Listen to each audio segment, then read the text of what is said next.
Hemos estado hablando durante el programa del día de hoy sobre lo que está ocurriendo con los gobernadores y exgobernadores, como varios de ellos, bueno, 6 de ellos están actualmente detenidos, una cantidad similar están bajo proceso o en investigación o señalados, incluso algunos señalados en Estados Unidos, algunos pues con problemas con la justicia en Estados Unidos. Hoy la nota principal del periódico Excelsior, y no solo Excelsior, de otros periódicos, son las investigaciones en Estados Unidos sobre el exgobernador de Aguascalientes, Reynoso Femat, y hemos querido invitar a 3 exgobernadores a esta mesa para platicar justamente sobre ese tema, sobre la función de gobernador, que durante muchos años en México, en el siglo pasado, parecía ser una figura decorativa y luego repentinamente tomó una enorme fuerza al punto que 2 de los últimos 3 presidentes de la República fueron gobernadores antes de llegar a ser presidentes. Pero sin más preámbulo, voy a presentar a quienes me acompañan en la mesa y se los agradezco mucho. Son además los 3 son senadores de la República. Patricio Martínez, exgobernador de Chihuahua, senador de la República. Hola Patricio, ¿cómo estás? Muy bien, muchas Paisano. gracias, Pascal, paisano.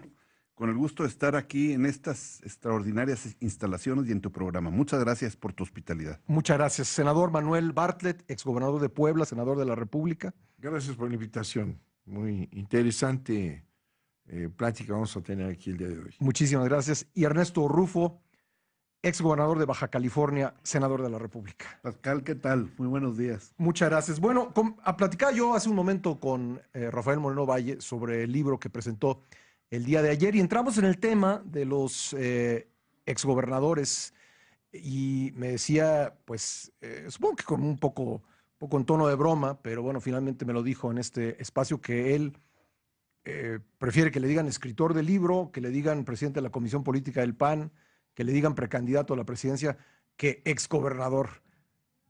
Sonríe el senador Manuel Bartlett. Bueno, podemos tocar ese tema también, ¿eh?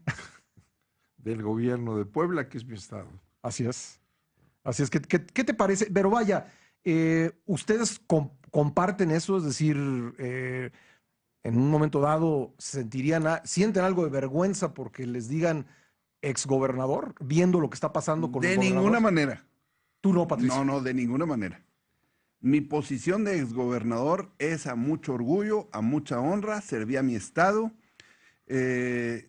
Puedo caminar por las calles de mi estado, por los pueblos, y no tengo que andar escondiendo nada. Me parece que es muy digno llegar a ser el gobernador del terruño.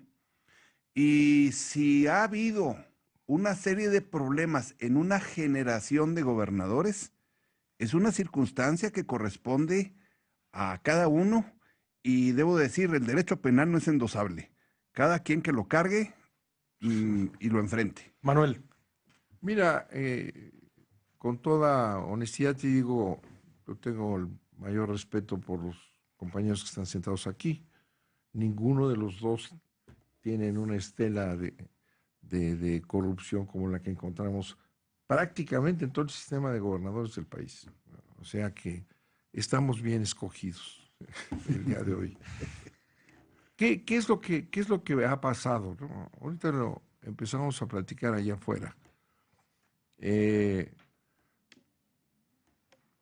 ¿Por qué tenemos esta situación que tú describes, Pascal, de los gobernadores todos podrías decir, salvo prueba en contrario, ¿no? Todos, porque se ha establecido un sistema de corrupción a partir de la presidencia de la República hasta el último gobernador y de ahí en los presidentes municipales. Entonces, es un sistema, ¿no? En donde encuentras tú, por ejemplo, hablábamos de Puebla. Bueno, Puebla deja 75,000 millones de deuda, que es, a final de cuentas, un despojo para, tú no gobiernas para dejar 3 generaciones clavadas a pagar supuestas obras. ¿De dónde surge entonces esa enorme deuda? De mecanismos financieros amañados que disfrazan la deuda y luego las obras públicas. Mira, por ejemplo, se hace un museo en Puebla, en terrenos que no costaron porque ya se tenían, y ese museo eh, tiene un costo de 7,000 millones, 8,000 millones de pesos. Un museo. En un estado en donde hay hambre por todos lados, ¿verdad? Un museo. ¿Quién hizo ese museo? Hank.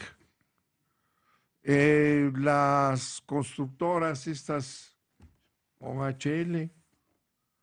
¿Verdad? Entonces ves repetido el esquema de grandes obras, ¿verdad? Con todo lo que viene atrás. El análisis de lo que significa OHL en el Estado de México fue motivo de un escándalo terrible en donde aparece el secretario de Comunicaciones del Estado subiéndoles, autorizando que cobren más el peaje, ¿verdad? Que porque lo necesitan.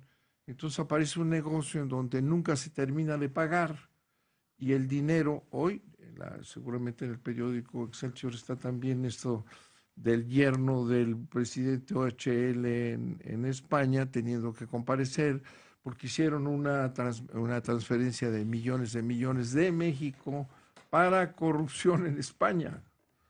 Entonces, el gran problema es que este es un sistema. No operó ningún control.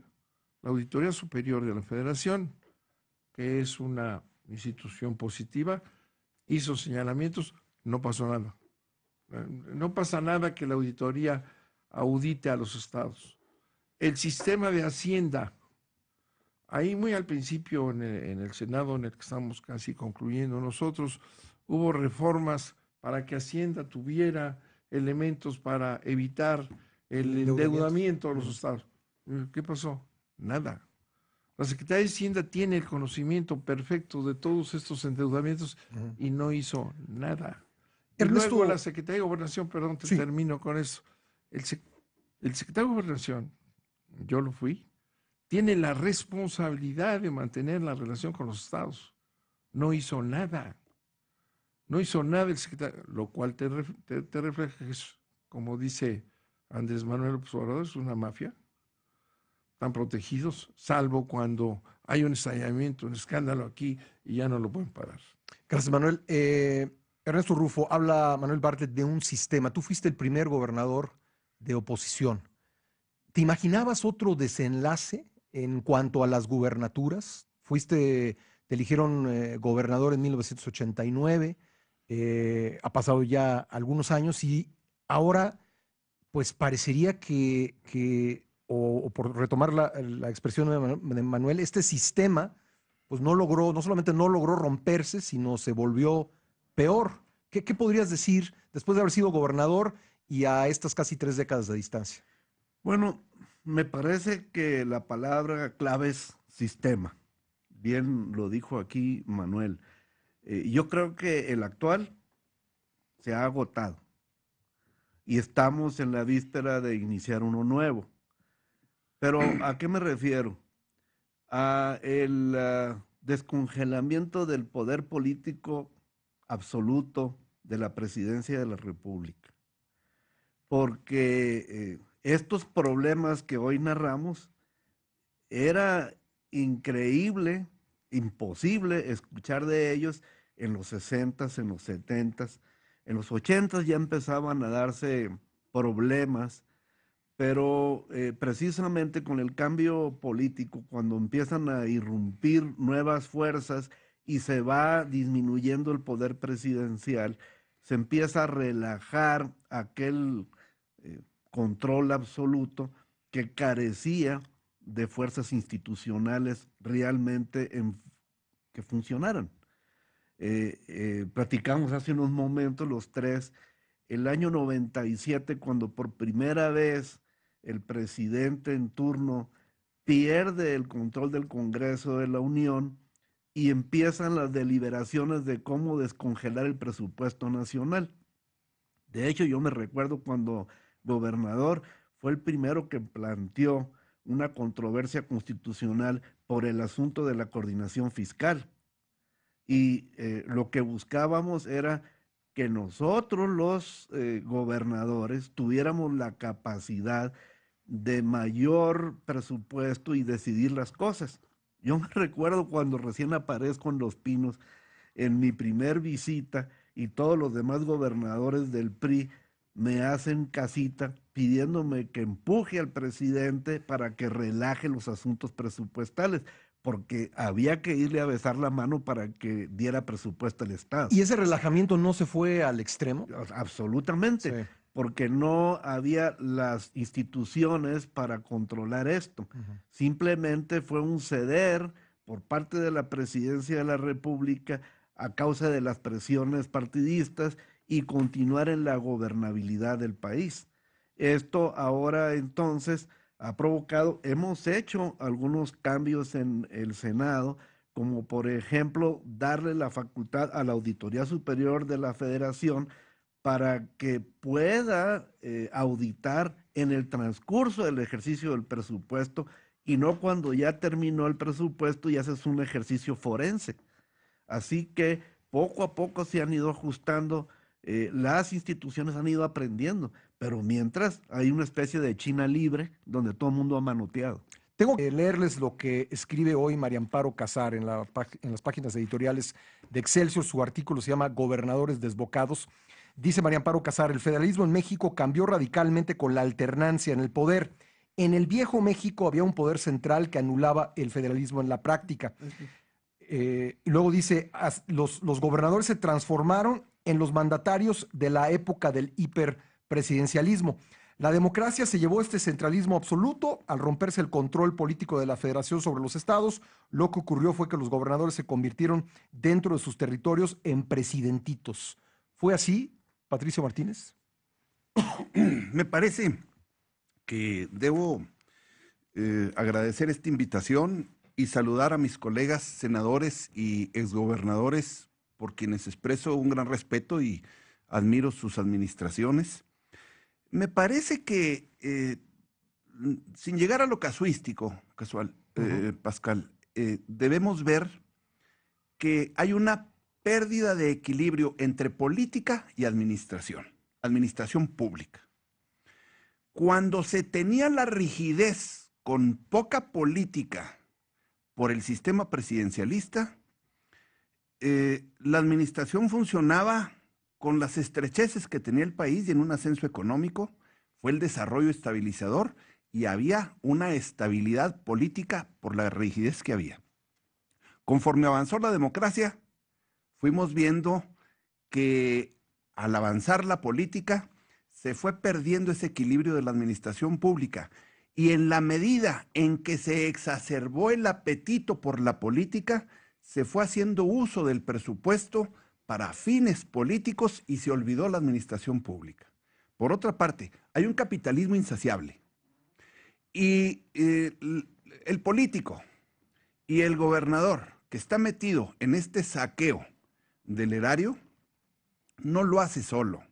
Hay una industria conexa que va en la industria de la construcción, que va en la farmacéutica, que va en el transporte, que va en las comunicaciones, va todo un conjunto nacional de corrupción. No va solo un gobierno del Estado o un político en el saqueo, va como los lobos, en manada al ataque del erario.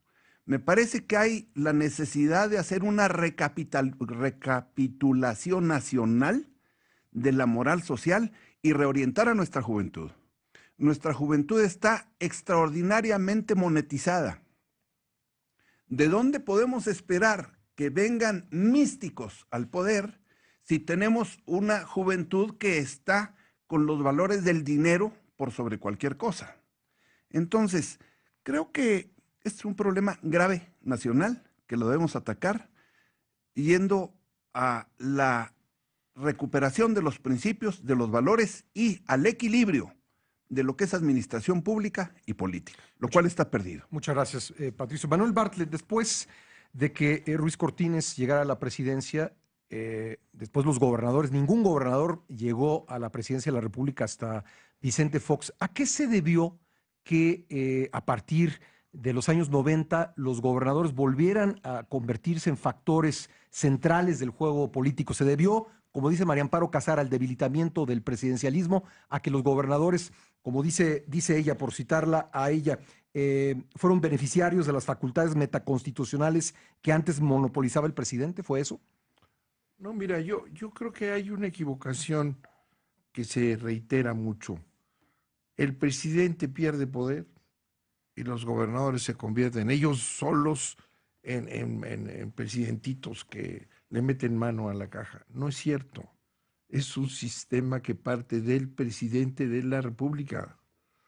Si bien algunos controles han cambiado, el control del presupuesto es absoluto.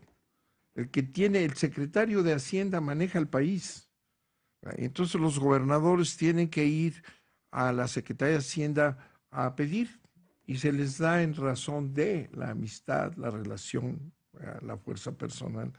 Es una mafia, vuelvo a decir, que viene de la Presidencia de la República. ¿Por qué el secretario de Hacienda con todos los instrumentos no hizo nada en este robo? El atraco, la locura de este Duarte, el veracruzano, empezó en los primeros días. Era sabido. Dejó de pagarles a los maestros, empezaron a robar el presupuesto y no hicieron nada. Pero si no, se nos olvida, el gobernador Duarte, ese que está en Guatemala preso, fue atrapado mandando millones de pesos a la campaña de Peña Nieto. ¿Verdad? Y todos los gobernadores estos que están metidos en el asunto participaron en la campaña de Peña Nieto. Es decir, hay un mecanismo antiguo. Hank es una persona que hay que recordar siempre, porque él fue el que engrandeció el sistema de la corrupción, ¿no? Fue el GAN que es en el Estado de México. Se creó una cosa que se llamaba la Fuerza Mexiquense, con un enorme presupuesto, y esa Fuerza Mexiquense pagaba apoyos a los candidatos del PRI, y mandaba gente especializada en defraudación electoral. Y vemos cómo todos estos gobernadores que salen en la famosa foto ahora muy comentada, todos estuvieron en la campaña del presidente, aportaron dinero, y una vez que se acepta el sistema de mandar dinero a apoyar una campaña del presidente, todo lo demás es igual. Entonces, es una estructura de poder a través de esta corrupción. No es suelta, por eso la impunidad es lo que protege a los demás. Gracias, Manuel. La CONAGO, Ernesto Rufo, jugó un papel en el relajamiento del que tú hablabas en tu intervención anterior. Bueno, precisamente hace un rato referí, la primera vez que entré a Los Pinos, era el único gobernador, los demás eran del PRI, y había una especie de asociación callada. Delictuosa. Pues era una manera en la que querían que hubiera los cambios, que se diera pues esta transición del feudalismo al real federalismo. Era pues ese poder absoluto presidencial que había que irlo abriendo de manera democrática, y los gobernadores del PRI se asociaban a buscar que el único gobernador que no estaba en ese sistema empezara a empujar. Bueno, no es otra cosa más que esta razón nacional del cambio de lo absoluto a aquel sistema, por eso sigo esa palabra que expresó Manuel, ese sistema totalmente concentrado en el poder de una persona, a transferirnos al de instituciones que todavía hoy no están instaladas. Y como están flojas, pues no pueden apretar como la Auditoría Superior de la Federación, la Secretaría de la Función Pública, ahora un Sistema Nacional de Anticorrupción, porque no se regulaban las cosas más que con poder absoluto. Ahora estamos migrando a instituciones que no están instaladas, que estamos tratando de hacer valer con más fuerza que incluso personalidades como gobernadores que vieron que las cosas están sueltas y empiezan a usar el dinero de discreción. ¿Lograremos pasar a ese país de instituciones? No hay duda. es una evolución que ha sido lamentablemente muy lenta. Yo cuando llego de gobernador, de oposición al sistema, pensé que al haber ganado ya estaba todo arreglado y faltaba muchísimo, sobre todo participación ciudadana, porque la gente no está acostumbrada tampoco a ejercer sus capacidades de ciudadano. Simplemente son habitantes que van y votan, sí, algunos, y no han exigido que las instituciones funcionen como tales. Ahí van, porque por ejemplo, ya hay una dinámica que ha provocado el que hay un sistema nacional de anticorrupción, hay un intensísimo debate por el fiscal general de la República o el fiscal especial anticorrupción, los sistemas nacionales de seguridad pública, el asunto del mando mixto y la ley de seguridad interior, y hay mucha participación ciudadana. Sí hemos ido cambiando, pero necesitamos más. Tengo que hacer una nueva pausa, pero al regresar le voy a preguntar a mis invitados qué hacemos para revalorar la figura de gobernador, si es que se puede, si es que se necesita, o como diría Manuel Bartlett, quebrar este sistema que ha permitido la corrupción de los gobernadores. Se los voy a preguntar, ¿cuál es, cómo diríamos, hoy hay 6 exgobernadores presos, hay otros tantos señalados o bajo proceso? ¿Antes no había esa corrupción o no se combatía, Patricio Martínez? No, no había esa corrupción. Y hablamos de la esfera de los gobernadores. Así es.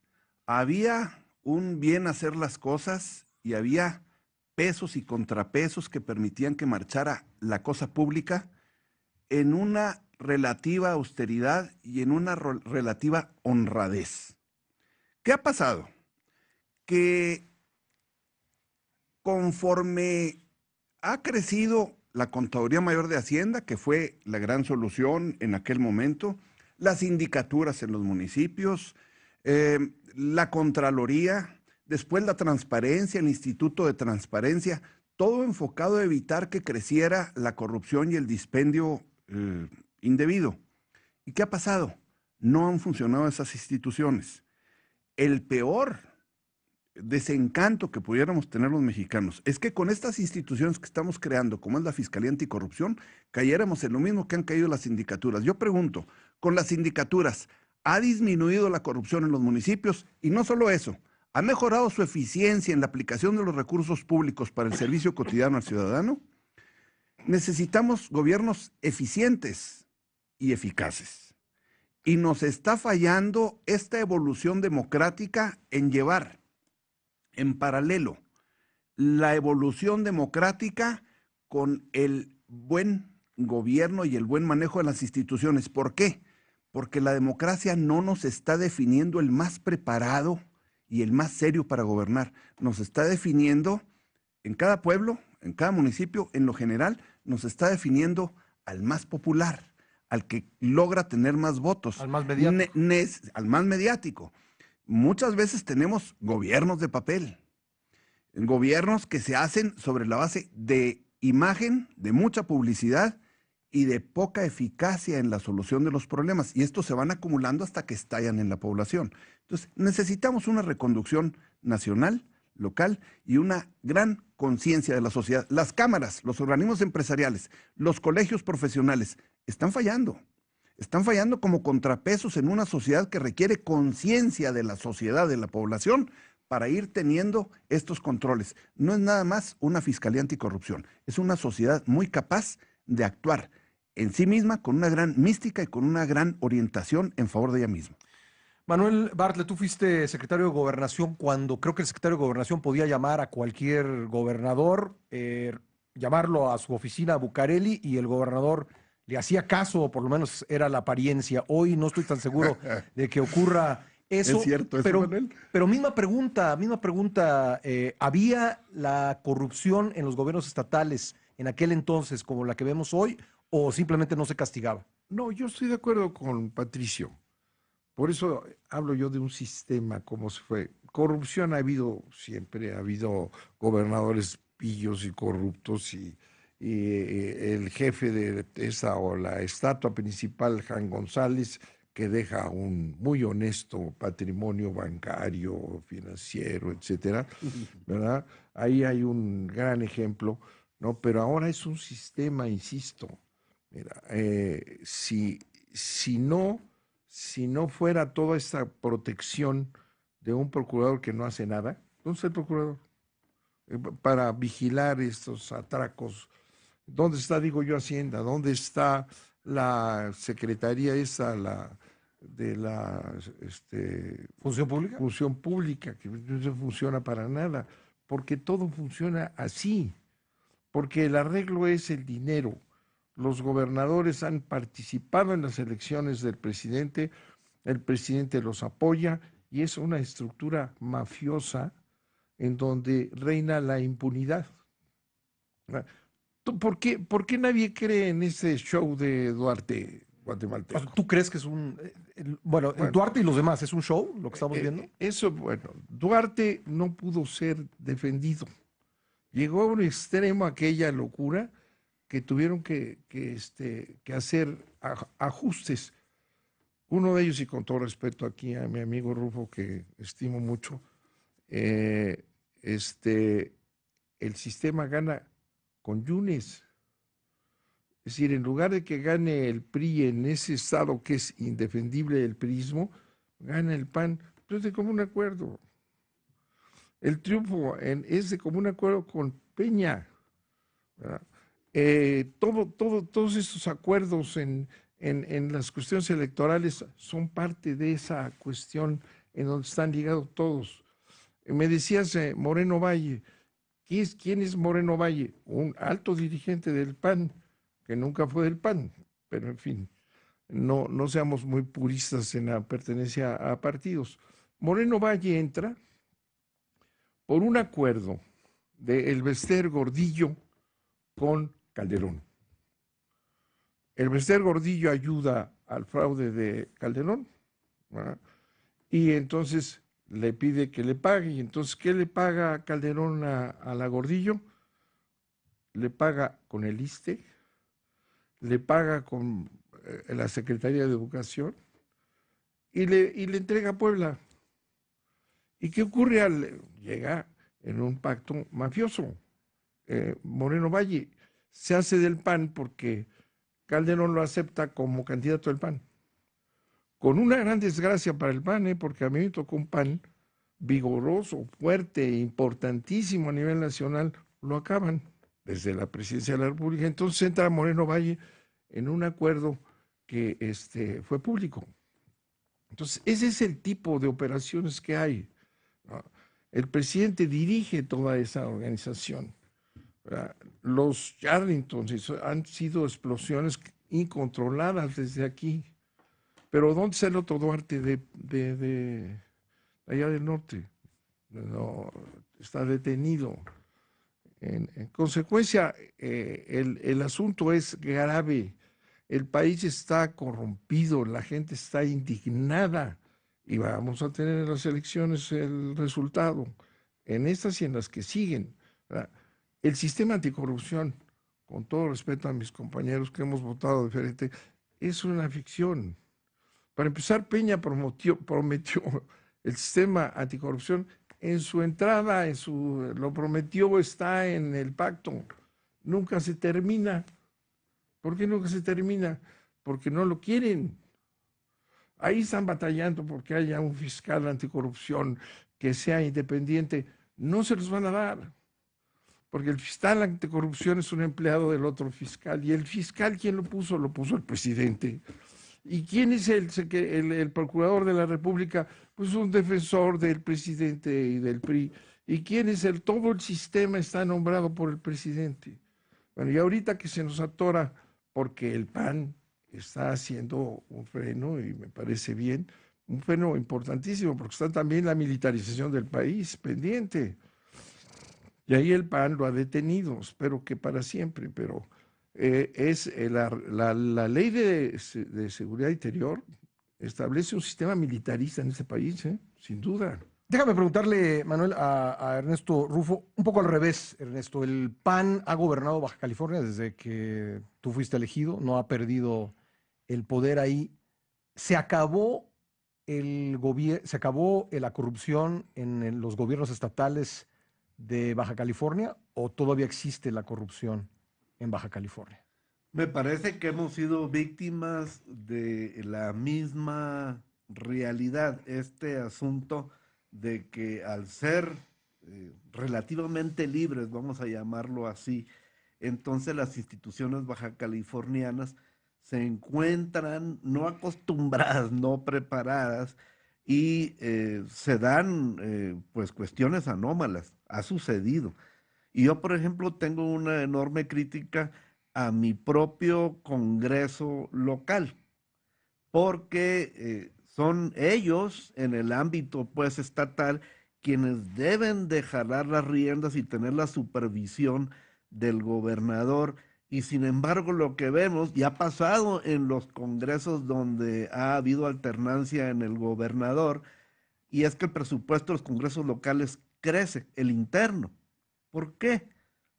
Porque se da una especie de fenómeno como el de los moches, tan famoso aquí en el Congreso Federal, que es el gobernador les permite más presupuesto para que ellos empiecen a provocar asignaciones de forma directa, totalmente contra el espíritu constitucional de que no debe de ser asignado por el Congreso, sino simplemente revisado y autorizado. Y esto es parte de la descomposición que viene del feudalismo presidencial autoritario y del que necesariamente por el crecimiento del país hemos tenido que ir saliendo, ya no nos quedan. El feudalismo presidencial provocó los grupos protegidos en México de esas familias que tienen tanto dinero y que ya no puede ser así, manejado como un rancho, como una hacienda el país. La nación es más grande y el gobierno tiene que estar en razón de fomentar el crecimiento de la ciudadanía y no de la gente en el gobierno. Bueno, todo esto tiene que ver con que las instituciones locales, lo mencionó aquí Patricio, tienen que fortalecerse. Es cierto, las cámaras empresariales han estado acostumbradas a depender de lineamientos del gobierno y ahora tienen que ser verdaderas cámaras, o sea, que sí pongan los propósitos y vigilen los gobiernos. También el asunto de, por ejemplo, las licitaciones, que sean verdaderamente transparentes y no a modo. En fin, son muchas cosas. Ahora, quiero referirme a algo que en lo que históricamente, pues Manuel lo tocó vivir completamente, que es el asunto a partir del 88, cuando el asunto de Cuauhtémoc Cárdenas, las elecciones, que pues no sabemos si las ganó Cuauhtémoc o las ganó Salinas, pero provocó acuerdos entre partidos políticos. Y de ahí un poco nace el PRIAN, ¿no? Que él lo refiere. La Exactamente. reforma electoral del 90 que dio origen al COFIPE, por ejemplo, ¿no? Correcto. Y esto es en la búsqueda nacional de la gobernabilidad, porque se nos deshacía el país en las manos. Y eso ha sido, yo creo, la avenida de la evolución política de la que ya queremos salir. Déjenme hacer por un momento que Patricio Martínez nunca fue gobernador de Chihuahua, que Manuel Bartlett no lo fue de Puebla, que Ernesto Rufo no lo fue de Baja California. Viendo el actual panorama, ¿se les antoja todavía valdría la pena ser gobernador de sus estados, Patricio Martínez? Sí, si lo fue en condiciones difíciles para en el juego democrático acceder, en las condiciones sociales actuales en donde se requiere liderazgo, conocimiento y una visión de Estado y de la sociedad en donde los gobiernos deben ser eficaces para resolver los problemas de la sociedad, yo sí le entraría. Y le entraría con una gran pasión, aunque luego me dijeran autoritario, como luego me sucedió. Porque resulta que estar en una posición de mando no es ejercer la autoridad, según amplios grupos de analistas, es conceder, regalar. Analicemos cuál es la oferta política que se está haciendo ahora por los candidatos en muchas campañas. Es saber quién da más.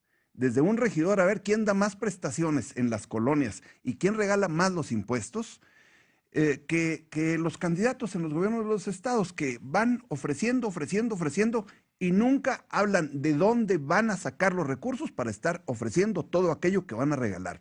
Regalar a los niños, a los jóvenes, becas, a los adultos, regalar aquí, regalar allá. Bueno, ¿de dónde va a salir eso?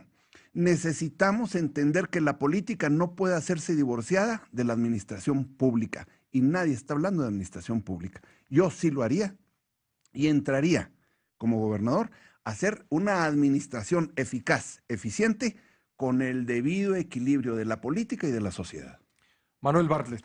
Bueno, yo sí aceptaría ser, si no hubiera sido gobernador de Puebla, que ya dije que es la posición más importante y más demandante que puede tener un mexicano, ser gobernador de su Más que estado, presidente. más que secretario de Gobernación, más que secretario de Educación, no, más que presidente no, pero sí es un cargo muy importante. Yo sí sería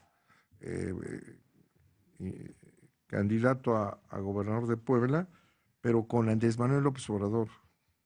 ¿Por qué?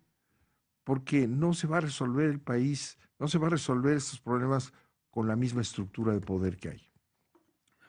Es decir, es un poder ya entrelazado entre las fuerzas, los partidos. Hay que erradicar la corrupción, erradicarla. Y no nada más ver si la paramos aquí un poquito y allá. No, hay que erradicarla. Y para eso hay que cambiar el sistema. Si no podemos seguir en esta situación de enlaces, como dice Rufo, después se hicieron las alianzas, ya no sabes quién es quién. No, hay que erradicar la corrupción que está precisamente ahí. O sea, tiene que haber un cambio de poder y un cambio de régimen. Ernesto Rufo.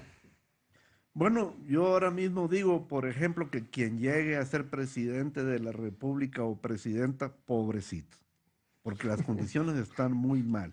Ahora entiendo que tu pregunta viene, ¿quieres ser gobernador? En el contexto, pues, o sea, nos estás poniendo un trabuco. Bueno, claro, yo sí quisiera. Pero tú además quieres ser presidente. Además, pero lo que veo es de que lo aprendido nadie nos lo quita. Yo veo a Patricio, por ejemplo, cómo respondió y lo hizo de manera emocionada, porque aprendió y sabe un montón de cosas que se deben de hacer. Y aquí todos tenemos experiencia. Entonces, yo creo que eso es algo muy importante que podríamos aportar de nuevo. Yo creo que la pasión de haber pasado por esas universidades, de haber sido gobernadores, pues nos tiene aquí hablando así como lo hacemos. Así que yo sin duda, porque no es fácil el poder lograr todo este acumulamiento de información, experiencias, vivencias. Nuestro país es uno de naturaleza feudal y lo queremos llevar a una de naturaleza moderna. Y eso, gente que hemos aprendido, caballeros como ellos, yo no dudaría en contemplarlos en actividades públicas, gubernamentales, porque saben, y eso es lo que necesitamos en el país, experiencia. A mí si me dicen que si quiero volver a ser gobernador, claro que sí lo haría mucho mejor. Pues Acuérdate de mí cuando estés en el reino de los cielos, dijo en una de sus 7 palabras el Señor. Pues muchas gracias a los tres.